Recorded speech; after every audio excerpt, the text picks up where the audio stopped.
Hi friends, வணக்கம். பொதுவாக பெரும்பாலான மக்களுக்கு மார்க்கெட்டிங்க்கும் செல்லிங்க்கும் உள்ள வித்தியாசம் என்னன்னு கேட்டிங்கன்னா தெரியாது. அதாவது செல்லிங் அப்படிங்கிறது நம்மள்ட்ட இருக்க ப்ராடக்டை புஷ் பண்ணி விற்கிறது தான் செல்லிங். மார்க்கெட்டிங் அப்படிங்கிறது மக்களுக்கு என்ன தேவை அப்படிங்கிறத ஆராய்ஞ்சு அதுக்கு தேவையாக தயாரிக்கிறது, அதுக்கு தோதாக தயாரிக்கிறது. ஸோ ஆட்டோமேட்டிக்காக அந்த ப்ராடக்ட் மூவ் ஆயிரும். That is the difference between the marketing and sales. உதாரணத்துக்கு எடுத்துக்கங்க, நம்ம பாம்பே ஸ்டாக் எக்ஸ்சேஞ்ச் முன்னாடி கோல்டு அப்படிங்கிற இதை டெலிவரி கொடுக்கறது அப்படிங்கிற மாதிரி ஒரு ப்ராடக்டை லான்ச் பண்ணுவோன்னு சொல்லி ஆல்ரெடி எல்லாமே பேசியிருந்தாங்க. பட் ஆனால் அது செபியில் அப்ரூவல் கிடைக்கல. அதுக்கப்புறம் புதுசாக எம்டி பார்த்திங்கன்னா மக்களுக்கு என்ன தேவையோ அதை கொடுக்கணும் அப்படிங்கிறத உருவாக்குனாங்க. ஸோ டெரிவேட்டிவ்ஸ் அதைத்தான் ஃபோக்கஸ் பண்ண போகிறோம். சென்செக்ஸை ஃபியூச்சர்ஸ் அண்ட் ஆப்ஷன்ஸில் கொண்டு வருவோம் அப்படின்னாங்க. அப்புறம் வார செட்டில்மெண்ட், அதுவும் வியாழக்கிழமை இல்லாமல் முன்னாடி ஒரு நாள் பின்னாடி ஒரு நாள். ஸோ இன்றைக்கி இப்போ யாருக்குமே என்றைக்கு எதுங்கிறது அந்தந்த ஆப்ஷன் கான்ட்ராக்ட்லேயோ இல்லை ஃப்யூச்சரில் இருக்கவங்களுக்கு மட்டும்தான் தெரியும். பொதுவாக வெளியில் இப்போ நான்லாம் அதை பற்றி பார்க்குறதே இல்லை. ஸோ அதனால் என்றைக்கு எக்ஸ்பைர் ஆனாலும் நமக்கு ஒன்றும் இஷ்யூ இல்லை. ஸோ இன்றைக்கி அதுக்கப்புறம் தான் அவங்களோட பங்கும் இந்த மாதிரி ஒரு ப்ராடக்ட் லான்ச் பண்ணதுக்கப்புறம் தான் அந்த ஷேரே இன்றைக்கி 400 இருந்தது, இன்றைக்கி 3000 தாண்டி போணுச்சு. இப்போ 2700 ட்ரேட் ஆகிட்டு இருக்கு. ஒரு பெரிய ரேட் இந்த ஸ்டாக்.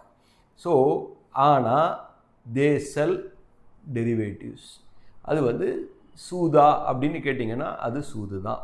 அதாவது இந்த alcohol consumption is injurious to health அப்படின்னு சொல்லிட்டு ஒரு ஸ்டாச்சுட்டரி வார்னிங் கொடுத்துட்டு அது ஆனால் மக்கள் மனதில் அது ஒரு பெரிய வரவேற்பு, அது ஸ்டைல் அப்படிங்கிற லெவலுக்கு ஆயிடுச்சு. இப்போ சிகரெட்டே ஒரு தூக்கி போட்டு பிடிச்சாக்க அது style, but that is injurious to health.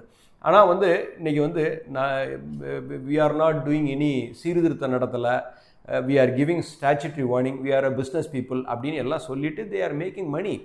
So மக்களுக்கு எல்லாமே தெரியும், எது பண்ணக்கூடாது எது பண்ணணும். ஆனால் அதையும் தாண்டி அதில் தான் போய் விழுகிறாங்க. இன்றைக்கி இருக்க பங்குச்சந்தையில், இன்றைக்கி இருக்க சூழ்நிலையில், இன்றைக்கி ஒரு எம்எஸ்எம்இயில் ஒரு தொழில் இருக்கவங்க அதில் பணம் போடாமல் அந்த பணத்தை பூரா கொண்டு பங்குச்சந்தையில் இன்றைக்கி போடுறது தான் ஹியூஜ் இன்ஃப்ளோ ஹேப்பனிங் இந்த ஸ்டாக் மார்க்கெட். மியூச்சுவல் ஃபண்ட்லையாக இருக்கட்டும், இல்லை ஸ்டாக் மார்க்கெட்லையாக இருக்கட்டும், இல்லை ரைஸ் இன் எஃப்&ஓ வால்யூமாக இருக்கட்டும். இன்றைக்கி அதுக்கு காரணம் என்னென்னா எல்லாத்தையும் நிப்பாட்டிட்டு இதில் போட்டால் ஏறிக்கிட்டே இருக்குது அப்படிங்கிறக்காக இதில் தான் கொண்டு போடுறாங்க. இது இன்றைக்கி பார்த்திங்கன்னா செபியாக இருக்கட்டும், ஆர்பிஐ அவங்க சக்திகாந்த தாஸாக இருக்கட்டும், இல்லை நம்ம ஃபினான்ஸ் மினிஸ்டர் நிர்மலா சீதாராமன், இல்லை அந்த கமிட்டி மெம்பர்ஸ் எல்லாருக்குமே ஒரு கண்ணை உறுத்துது. ஒரு அன்கம்ஃபர்டபுள் சிச்சுவேஷன் அப்படிங்கிற லெவலில் தான் போய்கிட்டு இருக்கு.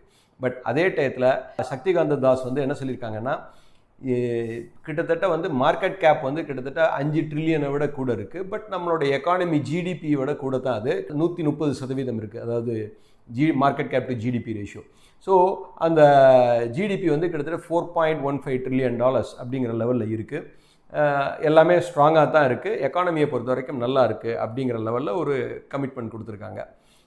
பட் வரப்போகிற பட்ஜெட்டில் is going to be a middle class budget அப்படிங்கிற மாதிரி ஒரு ஹிண்ட் கொடுத்துருக்காங்க நம்ம ஃபினான்ஸ் மினிஸ்டர். மேபி அவங்க எல்லாரும் எதிர்பார்க்குறது என்ன, டேக்ஸ் ஸ்லாபை உயர்த்து அப்படிம்பாங்க. மேபி இன்றைக்கி ஒரு 3 லட்சத்துலேருந்து 5 லட்சமாக மாறுறதுக்கு வாய்ப்புகள் அதிகம். பட் இன்றைக்கி பார்த்திங்கன்னா பழைய மாதிரி இப்போ திரும்ப ஃபெர்டிலைசர் ஸ்டாக்ஸ் எல்லாமே ஏற ஆரம்பிச்சிருச்சு, பிஎஸ்யூஸ் பூரா. பட் ஏர்னிங்ஸே இல்லாமல். ஸோ இது நம்ம யார் எங்கே மாட்டிக்கிறா அப்படிங்கிறதே தெரியாது. ஸோ அதே மாதிரி இந்த ஆப்ஷன் ட்ரேடிங்க்கு நிச்சயமாக மார்ஜினை செபி உயர்த்துறதுக்கு வாய்ப்புகள் அதிகமாக தெரியுது. இன்றைக்கி புதுசாக வர்றவங்க பூராமே பார்த்திங்கன்னா ஏதோ இன்வெஸ்ட்மெண்ட் அப்படின்லாம் பார்த்திங்கன்னா பேசினோம்னா இவன் ஒரு பழக தெரியாதவன் அப்படிங்கிற லெவலில் இன்றைக்கி ஆகிட்டாங்க. ஆப்ஷனில் போய் இன்றைக்கி என்னென்னா அவங்க ஒரு கால் ஆப்ஷன் வாங்குறதையோ புட் ஆப்ஷன் வாங்குறதையோ இல்லை ரைட் பண்ணுறதையோ இன்றைக்கி அவங்க ஒரு பெருமையாக நினைக்கிறாங்க. பட் இதில் என்னென்னா பெருமைக்கு இங்கே வேலையே இல்லை. அல்டிமேட்டாக நம்ம பணம் பண்ணுறது மட்டும்தான் நமக்கு மோர் இம்பார்ட்டன்ட் தேன் தட்.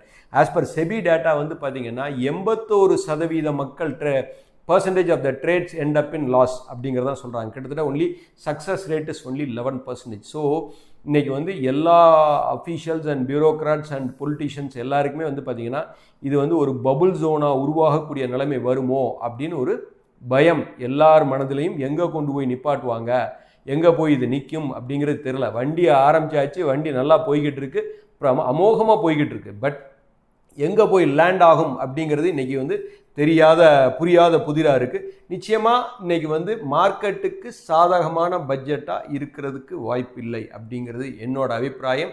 நம்ம ஆல்ரெடி காஷியஸ் கொடுத்துக்கிட்டே தான் இருக்கோம், காஷன் பண்ணிக்கிட்டே தான் இருக்கோம். நம்மளும் வந்து பொசிஷனை வந்து அதுக்கு தகுந்த மாதிரி பேலன்ஸ் பண்ணி வச்சுக்கணும். ஸோ F&O பிளேயர்ஸ் தயவு செய்து அதில் சம்பாதிக்கிற லாபத்தையாவது கொண்டு வந்து முதலீடு செஞ்சு பழகுங்க அப்படிங்கிறது என்னோட வேண்டுகோள். ஐ ஹோப் இது வந்து பயனுள்ளதாக இருக்கும் நம்புகிறேன். Thank you all.